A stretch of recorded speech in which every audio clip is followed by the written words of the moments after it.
வணக்கம். தமிழகத்தில் உள்ள அனைத்து மாவட்ட நிகழ்வுகளை உங்கள் வரவேற்பறைக்கே கொண்டு வந்து சேர்க்கும் தமிழ்நாடு 360க்கு உங்களை வரவேற்பது நான் ராம்குமார். முதலில் தலைப்புச் செய்திகளை பார்க்கலாம்.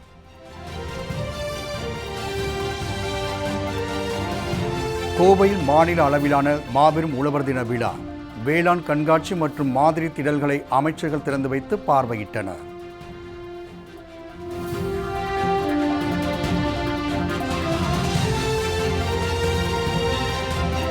நெல்லை பாபநாசம் தலையணை பகுதியில் உள்ள பாசன கால்வாயில் சூழ்ந்துள்ள அமலைச் செடிகள், நீர்வரத்து தடைபட்டு விவசாயம் பாதிக்கப்படுவதாக விவசாயிகள் கவலை.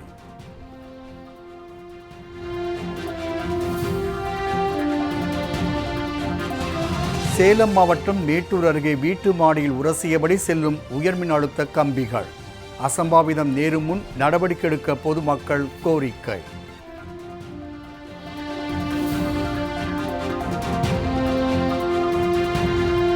தலைக்கவசத்துடன் வருபவர்களுக்கு சிறுதானிய இனிப்பு.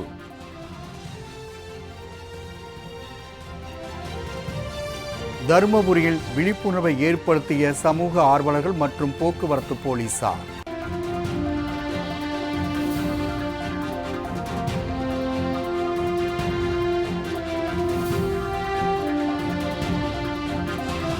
ராமநாதபுரத்தில் சாலை வசதி, குடிநீர் உள்ளிட்ட அடிப்படை வசதிகள் இன்றி தவிக்கும் மக்கள், 25 ஆண்டுகளாக மனு அளித்தும் நடவடிக்கை இல்லை என்று வேதனை.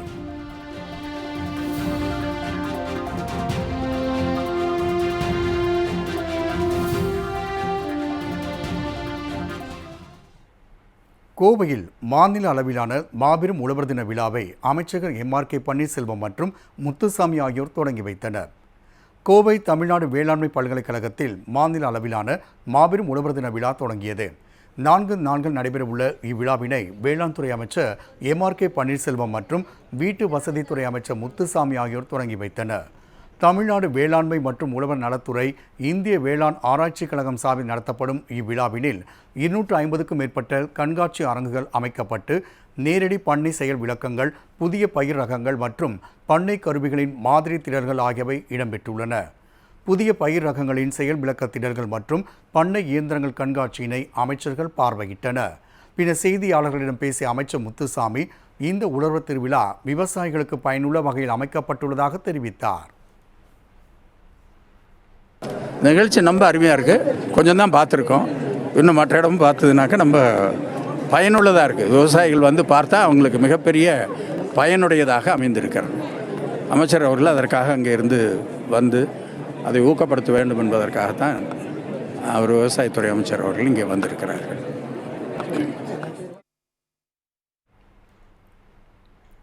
பாபநாசம் தலையணை பகுதியில் உள்ள பாசன கால்வாயில் அமலைச் செடிகள் சூழ்ந்துள்ளதால் விவசாயம் பாதிக்கப்படுவதாக விவசாயிகள் கவலை தெரிவித்துள்ளனர்.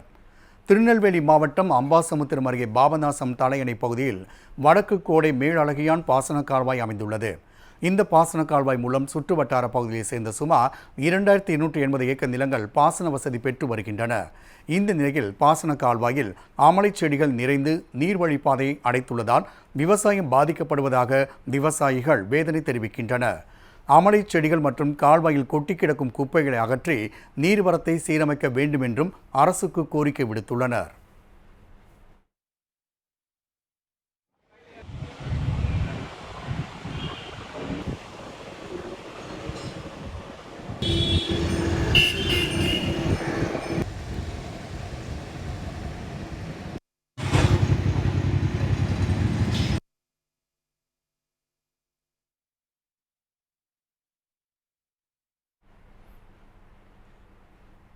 நீலகிரியில் பழங்குடியினர் 1000 பேருக்கு கலைஞர் வீடு வழங்கும் திட்டத்தின் கீழ் வீடு வழங்கப்படும் என்று அமைச்சர் ராமச்சந்திரன் உறுதியளித்துள்ளார்.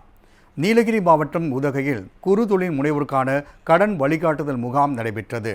சிறு மற்றும் நடுத்தர தொழில் நிறுவனங்கள் துறை மற்றும் மாவட்ட தொழில் மையம் சார்பில் நடைபெற்ற இம்முகாமினில் அமைச்சர் ராமச்சந்திரன் பங்கேற்று 47 பயனாளிகளுக்கு 3,65,00,000 ரூபாய் மதிப்பீட்டில் கடன் உதவிகளை வழங்கினார். பின்னர் உரையாற்றிய அவர், நீலகிரி மாவட்டத்தில் உள்ள நியாய விலைக் கடைகளில் தரமான உணவுப் பொருட்கள் வழங்கப்பட்டு வருவதாக பெருமிதம் தெரிவித்தார். அத்துடன் பழங்குடியினர் 1000 பேருக்கு வீடு வழங்கப்படும் என்றும் கூறினார். இந்நிகழ்ச்சியில் மாவட்ட ஆட்சியர் லட்சுமிவதி பவ்யா தண்ணீர் மற்றும் துறை சார்ந்த அதிகாரிகள் பலரும் பங்கேற்றனர். 2030 கிட்டத்தட்ட 50% வந்து உயர்கல்விக்கு போய் சேரணும் படிக்கிற பசங்க சொல்லி இந்தியாவில் அறிவிச்சிருக்காங்க. மையத்தின் மூலமாக கடன் ரசீதுகள் பெறப்பட்டு அந்த கடன் ரசீதினால் நீங்கள் சுயதொழில்களை ஆரம்பித்து அந்த சுயதொழில் மூலமாக நீங்கள் 10 பேர் வேலை கொடுக்க போறீங்க. நீங்கள் எல்லாம் முதலாளியாக போறீங்க. பல்வேறு நிறுவனங்கள் நடப்பு ஆண்டு இந்த வருஷம் திட்டத்திற்காக 438.63 கோடி ரூபாய் நிர்ணயிக்கப்பட்டு அதை வந்து இப்போ கொடுக்கறதுக்கு இப்போ உங்களை எல்லாம் கூப்பிட்டுருக்கோம்.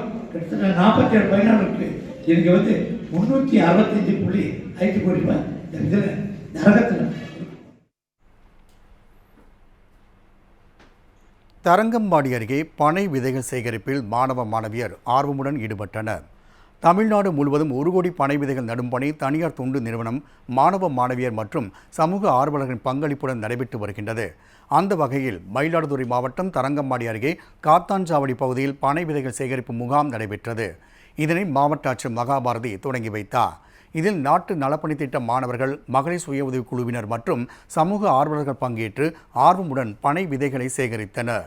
மயிலாடுதுறையில் 5 லட்சம் பனை விதைகளை நட இலக்கு நிர்ணயம் செய்யப்பட்டுள்ளதாக மாவட்ட ஆட்சியர் தெரிவித்தார்.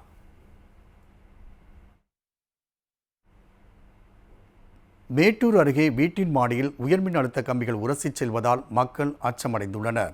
சேலம் மாவட்டம் மேட்டூர் அருகே கீரைக்காரனூர் கிராமத்தில் வீடுகளின் மொட்டை மாடியில் தலையில் உரசும் அளவிற்கு உயர்மின் அழுத்த கம்பிகள் தாழ்வாக செல்கின்றன. இதனால் துணிகாய வைக்கவோ குழந்தைகள் விளையாடவோ மாடிக்கு செல்ல முடியாத நிலை ஏற்பட்டுள்ளது. அதிகப்படியான மின்சாரம் பாயும் உயர்மின் அழுத்த கம்பிகள் தலையில் உரசும் அளவிற்கு தாழ்வாக இருப்பதால் கிராம மக்கள் அச்சமடைந்துள்ளனர். இதுகுறித்து மின்வாரியத்துறை அதிகாரியிடம் பலமுறை புகார் தெரிவித்தும் நடவடிக்கை எடுக்கவில்லை என்று அப்பகுதி மக்கள் குற்றம் சாட்டுகின்றனர். எனவே அசம்பாவிதம் ஏற்படும் முன்பாக நடவடிக்கை எடுக்க வேண்டும் என்றும் அப்பகுதி மக்கள் கோரிக்கை விடுத்துள்ளனர்.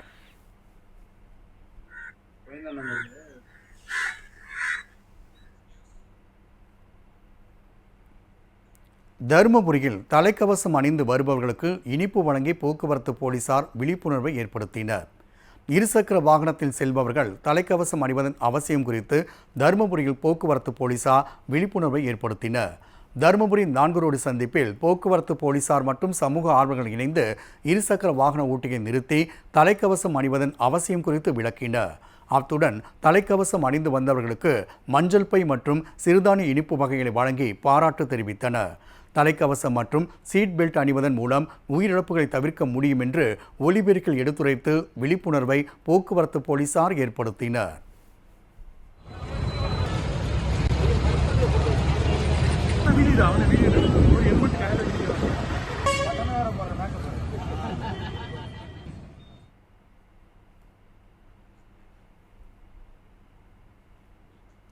ராமநாதபுரத்தில் சாலை வசதி, குடிநீர் உள்ளிட்ட அடிப்படை வசதிகள் இன்றி பொதுமக்கள் அவதிக்குள்ளாகி வருகின்றனர். சுமார் 25 ஆண்டுகளாக காத்திருக்கும் இப்பகுதி மக்களின் வேதனை விவரிக்கிறது இந்த செய்தி தொகுப்பு. ராமநாதபுரம் மாவட்டம் பேராவூர் ஊராட்சிக்குட்பட்டது வைகை நகர். இங்கு 100க்கும் மேற்பட்ட வீடுகள் உள்ளன. இப்பகுதி மக்கள் கடந்த 25 ஆண்டுகளாக இங்கு வசித்து வருகின்றனர். வைகை நகருக்கு செல்ல முறையான சாலை வசதி இல்லை. அங்குள்ள பாதை மணல் நிறைந்த பாதையாக இருப்பதால் கடற்கரையில் நடந்து செல்வது போல இருப்பதாக இப்பகுதி மக்கள் கூறுகின்றனர். இந்த மணல் பாதையில் இருசக்கர வாகனங்கள் சிக்கி தடுமாறி கீழே விழும் நிலைதான் ஏற்படுகிறது. இதனால் இப்பகுதிக்கு ஆம்புலன்ஸ், ஆட்டோ, சிலிண்டர் ஏற்றி வரும் வாகனம், தண்ணீர் கேன் கொண்டு வரும் வாகனம் என்று எந்த வாகனங்களும் வர மறுப்பதாக அப்பகுதி மக்கள் வேதனை தெரிவிக்கின்றனர். இதனால் பிள்ளைகளை பள்ளிக்கு அனுப்புவதற்கும் மிகுந்த சிரமங்களை சந்தித்து வருகின்றனர் அப்பகுதி மக்கள். நிறைய வண்டிகளும் வர்றது கிடையாது. நாங்கள் மட்டும் தனியாக ஒரு லைன் மாதிரி நாங்கள் தனியாக தான் இருக்கோம். இந்த இதுலேருந்து பிரிஞ்சு இருக்க மாதிரி இருக்கும். இது வரைக்கும் அங்கே பாதை இருந்துச்சு, யூஸ் பண்ணிகிட்டு இருந்தோம். மழையெல்லாம் பெஞ்சிருச்சுன்னா சுத்தமாக போகவே முடியாது. பைக்குமே எங்களால் போக முடியாது. பைக்கு மண்ணுக்குள்ளே புதஞ்சிருது, தண்ணிக்குள்ளே விழுந்துறாங்க பிள்ளைங்கள்லாம். ஆட்டோ வர மாட்டேங்குது. நாங்கள் சுற்றி சுற்றி போய் ஸ்கூல் பிள்ளைங்களை விடுறதுக்கு ரொம்ப சிரமமாக இருக்கு. இவர்கள் பயன்படுத்தி வந்த சாலை அடைக்கப்பட்டுள்ளதால் தனி தீவாக மாறிவிட்டதாக கூறும் அப்பகுதி மக்கள் தெருவிளக்குகளும் இல்லாததால் இரவு நேரங்களில் இருள் சூழ்ந்து பெண்கள் வெளியில் செல்ல முடியாத பாதுகாப்பற்ற நிலை உள்ளதாக கண்ணீருடன் தெரிவிக்கின்றனர். நாங்கள் அகதி மாதிரி இருக்கோம். ரோட்டு வசதி இல்லை, ஒரு லைட் வசதி இல்லை, சிலிண்டர் வந்தாலும் கஷ்டம், பிள்ளைகளை ஸ்கூலுக்கு அனுப்பினாலும் கஷ்டம். நாங்கள் ரொம்ப அவதிப்பட்டு ரொம்ப வேதனைப்பட்டு நைட்டுக்கெல்லாம் வர முடியல. எங்களுக்கு 2 பேர் குடிச்சுக்கிட்டு உட்காந்துக்கிட்டு இருக்காங்க. ஒரு லைட் வசதி இல்லை, ஒரு இது இல்லை. நாங்கள் ரொம்ப சிரமப்பட்டுக்கிட்டு இருக்கோம். இப்பகுதிக்கு குடிநீர் இணைப்பு வழங்கப்படாததால் வாரம் ஒரு முறை மட்டுமே டேங்கர் லாரிகள் மூலம் குடிநீர் விநியோகம் செய்யப்பட்டு வருகிறது. அதுவும் பிரதான சாலைக்கு சென்று தண்ணீர் பிடித்து வர வேண்டிய நிலை உள்ளது. சாலை வசதி, குடிநீர், தெருவிளக்கு உள்ளிட்ட அடிப்படை வசதிகளை செய்து தர கோரி சுமார் 25 ஆண்டுகளாக கோரிக்கை மனு அளித்து வரும் இப்பகுதி மக்கள் ஓட்டு கேட்டு வரும்போதெல்லாம் வாக்குறுதி கொடுக்கும் அரசியல்வாதிகள் தேர்தல் முடிந்தவுடன் காணாமல் போய்விடுவதாகவும் வேதனைப்படுகின்றனர். எனவே இனி வாக்களிக்கப் போவதில்லை என்று வைகை நகர் மக்கள் ஒருமித்த குரலில் தங்கள் எதிர்ப்பை பதிவு செய்கின்றனர். இது வரைக்கும் எங்களுக்கு எந்த வசதியுமே இந்த தெருவுக்கு அவங்க பண்ணி கொடுத்ததில்ல. ஓட்டு கேட்க வருவாங்க, இந்த 5 வருஷத்துக்குள்ள செஞ்சிருவாங்க. நாங்கள் எதிர்பார்க்காத நாளே கிடையாது. அந்த 5 வருஷம் முடியும், அடுத்த ஆட்சி வரும், அடுத்த ஆட்சியில் செஞ்சிருவாங்க. நாங்கள் 25 வருஷமாவே ஏமாற்றத்தை மட்டும்தான் பார்த்துக்கிட்டு இருக்கோம். எந்த நல்லதுமே இந்த தெருவுக்கு நடத்தவே இல்லை அவங்க. அதனால எங்களுக்கு அடிப்படை வசதி எல்லாமே எங்களுக்கு வேணும். இங்கிட்டு ஒரு ரோடு இருந்துச்சு, அதில் யூஸ் பண்ணிக்கிட்டு இருக்கோம். இந்த 1.5 வருஷமா அந்த ரோட்டை அடைச்சி எங்களை தனிமைப்படுத்தி வச்சுட்டாங்க. ஒரு ஹாஸ்பிட்டல் போனோன்னா கூட எங்களுக்கு நைட்ல ஒரு பிள்ளைக்கு ஒரு குட்டிக்கு வாய் வலிச்சு ஹாஸ்பிட்டலுக்கு போனா கூட எங்களுக்கு போகவே முடியாது. நாங்கள் வீட்டில தான் கிடந்து எதனா நாங்கள் அடையணும். வாக்களித்த மக்கள் எதிர்பார்ப்பது பெரிதாக எதையும் இல்லை. சுத்தமான குடிநீர், சாலை வசதி, தெருவிளக்கு போன்ற அடிப்படை மற்றும் அத்தியாவசிய தேவைகளைத்தான். ஓட்டுக்கு பணம் கொடுக்காமல் கொடுத்த வாக்குறுதிகளை நிறைவேற்றினாலே பொதுமக்கள் 100% வாக்களிப்பார்கள் என்பதை ஆட்சியாளர்களும் அரசியல்வாதிகளும் உணர்ந்தால் மட்டுமே இது போன்ற அவலங்களை களைய முடியும். மாலை முரசு செய்திகளுக்காக ராமநாதபுரம் செய்தியாளர் கண்ணன் பாபு. திண்டுக்கல்லில் நடைபெற்ற ஊட்டச்சத்து உணவு திருவிழாவை மாவட்ட ஆட்சித்தலைவர் பூங்குடி திறந்து வைத்து பார்வையிட்டார்.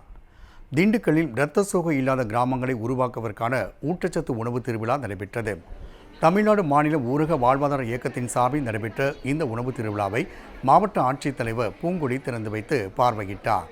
இதில் மகளிர் சுய உதவி குழுவினர் பங்கேற்று இரத்த சோகையை தவிர்க்கும் வகையிலான இயற்கை மற்றும் பாரம்பரிய உணவு வகைகள் தயார்படுத்தி காட்சிப்படுத்தினர். இப்போட்டியில் கொள்ளுப்பயிர், தட்டைப்பயிர், சிறுதானிய லட்டு, புரோட்டீன் லட்டு, வெற்றிலை லட்டு, மக்காச்சோளம், தோசை, கம்புச்சோறு போன்ற சிறுதானிய உணவுகள் மண்பாண்டம் மற்றும் வாழை இலையில் காட்சிப்படுத்தப்பட்டன. சத்தியமங்கலம் நகராட்சியில் பொது இடங்களில் குப்பைகளை வீசும் நபர்களுக்கு அதிகாரிகள் அபராதம் விதித்து வருகின்றனர். ஈரோடு மாவட்டம் சத்தியமங்கலம் நகராட்சியில் 27 வார்டுகள் உள்ளன. இங்குள்ள வீடு, கடை, உணவகங்களில் இருந்து குப்பைகளை நகராட்சி ஊழியர்கள் சேகரித்து செல்கின்றனர். ஆனால் பொதுமக்கள் சில குப்பைகளை நகராட்சி ஊழியரிடம் கொடுக்காமல் பொது இடங்களில் வீசிச் செல்வதாக குற்றச்சாட்டுகள் எழுந்தன. இதனால் நோய் தொற்று பரவும் அபாயம் இருப்பதாக நகராட்சி அதிகாரிகளுக்கு புகார் கொடுக்கப்பட்டது. இதையடுத்து அதிகாரிகள் கண்காணிப்பு கேமராக்கள் மூலம் பொது இடங்களில் குப்பைகளை வீசும் நபர்களை கண்டறிந்து அபராதம் விதித்து வருகின்றனர். இது நல்ல பணம் தருவதாகவும் அதிகாரிகள் தெரிவித்துள்ளனர்.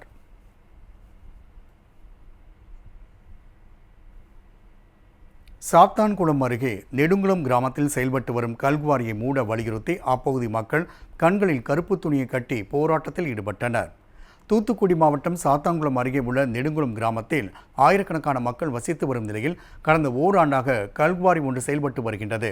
இந்த கல்குவாரியில் பாறைகளை உடைப்பதற்காக வைக்கப்படும் வெடிச்சத்தத்தால் சுற்றுவட்டார பகுதியில் சேர்ந்த வீடுகள் அதிர்வதாகவும் இதனால் குழந்தைகள் அலறி அழுவதாகவும் முதியோர் பாதிக்கப்படுவதாகவும் புகார் தெரிவிக்கின்றனர். இதனால் அப்பகுதி உள்ள வீடுகள் மற்றும் பள்ளி கொட்டகங்களில் விரிசல் ஏற்பட்டுள்ள நிலையில் பள்ளி செல்லும் குழந்தைகள் அச்சமடைந்து பள்ளி செல்ல மறுப்பதாகவும் மனதளவில் பாதிக்கப்பட்டுள்ளதாகவும் வேதனை தெரிவிக்கின்றனர். இந்த நாள் கூட என் பையன் வீட்டில் வந்து இந்த வெடினால எனக்கு ஒரு மாதிரி வருதுமா அப்படின்னு சொன்னான். நான் தான் இருக்கட்டும் நம்ம பார்த்துக்கிடுவோம், நம்ம எப்படியாவது சொல்லி பார்க்கும், பெரிய ஆளுக்கிட்ட கலெக்டர்கிட்ட போய் பேசுவோம்னு சொன்னேன். ஏம்மா இதுக்கு எப்படியாவது ஒரு வழி பண்ணுமா, என்னை வேறு ஸ்கூலில் சேரேன்னா நம்ம ஊர் ஸ்கூல் விட்டு எங்கம்மா நம்ம போக முடியும், நீ படி நம்ம சேர்த்துக்கலாம் அப்படின்னு சொல்லி நான் என் பிள்ளைய நான் சத்தம் போட்டு வச்சுருக்கேன். 2வது இங்கே போடுற வெடி மருந்துனால குழந்தைகளுக்கு ரொம்ப ஆபத்து வருது. இதனால எங்களுக்கு எப்படியாவது இது எங்களுக்கு வந்து இந்த குவாரியை எங்களுக்கு நீக்கி தாங்க, வேண்டாம் எங்களுக்கு இந்த குவாரி. மேலும் பாறைகளை ஏற்றிச் செல்லும் கனரக வாகனங்களால் தங்கள் பகுதியில் உள்ள சாலைகள் சேதமடைந்து காணப்படுவதாகவும் புகார் தெரிவிக்கும் கிராம மக்கள் கல்குவாரி அகற்ற வலியுறுத்தி கண்களில் கருப்பு துணி கட்டி போராட்டத்தில் ஈடுபட்டனர். ஹார்ட் ப்ராப்ளம் இருக்கிறவங்க என்ன பண்ணுறாங்க, திடீர்னு வெடிப்பு போடுறதுனால என்ன பண்ணுறாங்க, ரொம்ப பயப்படுறாங்க. அது மட்டும் இல்லாமல் கட்டடங்கள், அரசு கட்டடங்கள் இருக்குது, பொதுமக்கள் விவசாயம் பண்ணக்கூடிய விவசாய நிலம் இருக்குது, பக்கத்தில் குளம் இருக்குது, ஓடை இருக்குது. இது எல்லாமே ரொம்ப பக்கத்தில் இருக்குது. ஊரில் இருந்து ஒரு 100 மீட்டர் கூட இல்லை. அந்த அவ்வளோ டிஸ்டன்ஸ்க்குள்ளே என்ன இருக்குது, ஒரு கல்குவாரி இருக்குது. அந்த கல்குவாரி இருக்கிறதுனால மக்களுக்கு வந்து நிறைய பிரச்சனைகள் இருக்குது. இதை வந்து என்ன பண்ணணும், முறையான நடவடிக்கை எடுத்து அதை நிப்பாட்டுறதுக்கான எல்லா வழிவகையும் செய்யணும்னு கேட்டுக்கிறேன்.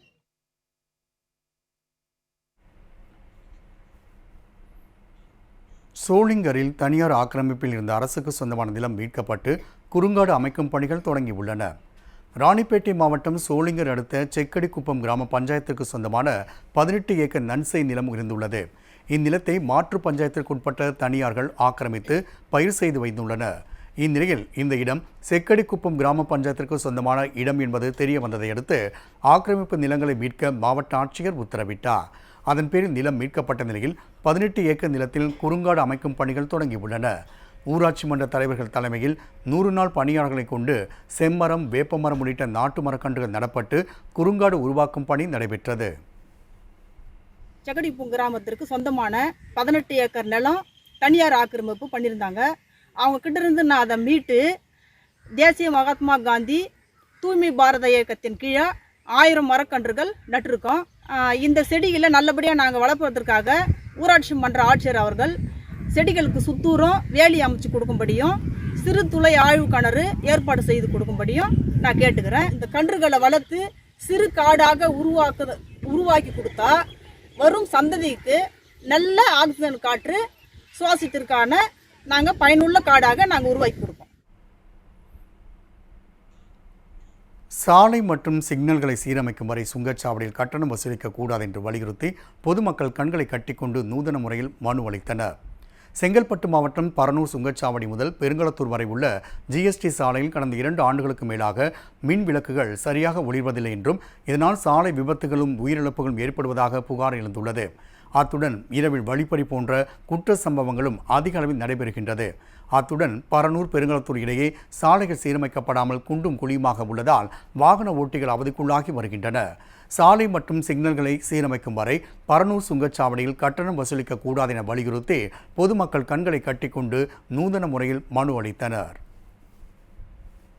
இந்த மிக்ஜாம் புயலுக்கு பிறகு பரனூர் சுங்கச்சாவடியிலிருந்து பெருங்கொளத்தூர் வரை இந்த தேசிய நெடுஞ்சாலைகள் ஆங்காங்கே குண்டும் குழியுமாக காணப்படுகிறது. ஏராளமான சாலை விபத்துகள் நடக்கிறது, உயிர் சேதங்கள் நடக்கிறது. தற்சமயம் வெளியான செய்தித்தாள் கூட ஒன்று அம்பலப்படுத்தியிருக்கிறது. இன்றைக்கு வந்து பார்த்தீங்கன்னா நாங்கள் 6-7 பேர் 6 முறை தொடர்ந்து மனு கொடுத்தோம். இந்த கோரிக்கைகள் ஏற்றுக்கொள்ளாத பட்சத்தில் இன்று எங்களுடைய கண்களை கருப்பு ரிப்பனால் மறைத்து கொண்டு இந்த மனுக்களை எடுத்து மாவட்ட ஆட்சியர், மந்திரி வரைக்கும் சந்திக்க நாங்கள் சென்றோம். ஆனால் காவல்துறை எங்களை தடுத்து நிறுத்தியது. ஆகவே நாங்கள் ஜனநாயக முறையில் இந்த முறை மனுவை அளித்திருக்கிறோம். இது மீறும் பட்சத்தில், இந்த பிரச்சனை தீராத பட்சத்தில் மிகப்பெரிய போராட்டம் நடத்தப்படும், மாவட்ட ஆட்சியர் அலுவலகம் முற்றுகையிடப்படும் என்பதை இந்த நேரத்தில் நான் தெரிவித்துக் கொள்ள விரும்புகிறேன். சோளிங்கர் அருகே அரசு ஆரம்பப்பள்ளி நுழைவு வாயில் அருகே கழிவுநீர் தேங்கி நிற்பதால் தொற்றுநோய் பரவும் அபாயம் ஏற்பட்டுள்ளது. ராணிப்பேட்டை மாவட்டம் சோளிங்கர் அடுத்த இரண்டாடி கிராமத்தில் அரசு ஆரம்பப்பள்ளி மற்றும் அரசு மேல்நிலைப்பள்ளி செயல்பட்டு வருகின்றது. அரசு ஆரம்பப்பள்ளிக்கு சொந்தமான இடத்தை தனியார் ஆக்கிரமித்துள்ளதாக கூறப்படுகின்றது. இந்நிலையில் இரண்டாடி கிராமத்தில் கழிவுநீர் வெளியேற வழியில்லாத நிலையில் அனைத்து கழிவு நீரும் அரசு ஆரம்பப்பள்ளியின் அருகே வந்து தேங்கி நிற்பதால் அப்பகுதி முழுவதும் துர்நாற்றம் வீசுகின்றது. அத்துடன் கொசுக்கள் அதிகமாகி மாணவர்களுக்கு தொற்று நோய் பரவும் அபாயமும் ஏற்பட்டுள்ளது. மாணவர்களுக்கு அடிக்கடி காய்ச்சல் பரவி வருவதால் அச்சம் அடைந்துள்ள பெற்றோர் உரிய நடவடிக்கை எடுக்க வேண்டும் என்று கோரிக்கை விடுத்துள்ளனர்.